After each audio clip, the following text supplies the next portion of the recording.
After Sage Vishwamitra finished telling the extraordinary tale of Kamadeva and Lord Shiva, Rama and Lakshmana stood quietly, reflecting on everything they had heard. The sacred land before them seemed to hold the memory of an ancient event, one that had changed the course of destiny itself.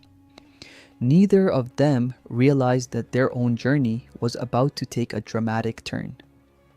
The following morning, after completing their prayers and daily rituals, Rama and Lakshmana continued their journey with Sage Vishwamitra.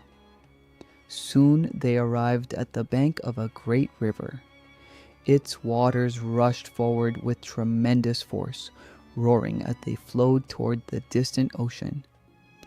As the three travelers stood there, a forest hermit noticed them and immediately approached with respect.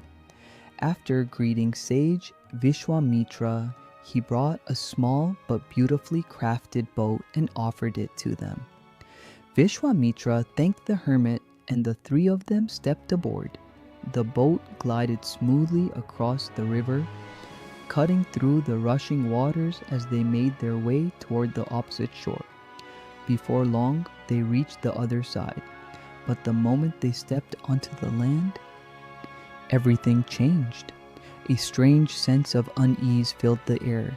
The forest before them was unlike anything Rama and Lakshmana had ever seen. Massive trees towered overhead, their thick branches blocking almost all sunlight. The distant roars of lions echoed through the darkness. Wild elephants trumpeted somewhere beyond the shadows. The growls of predators and the cries of unseen creatures seemed to come from every direction. Even during the day, the forest appeared trapped in an endless twilight. The deeper they looked, the more unnatural it felt. Rama carefully observed his surroundings before turning toward Vishwamitra. "Gurudev," he asked, "why is this forest so terrifying? What happened to this place?" For a moment, Vishwamitra remained silent. Then he slowly began to speak. "Rama, this land was not always covered in darkness. Long ago, this region was home to two prosperous kingdoms known as Malada and Karupa. They were rich, powerful, and filled with life.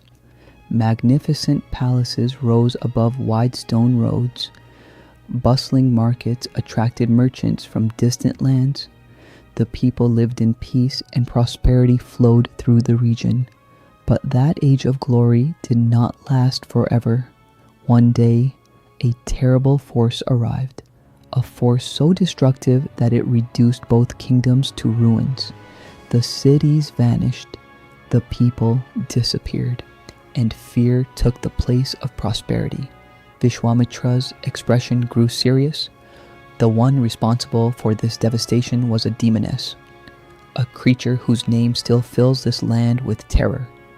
Even now, travelers avoid this forest. Those who enter rarely return. Rama and Lakshmana listened carefully as the sage spoke the name that had haunted the region for years. Tadaka. The forest seemed even darker after the name was spoken.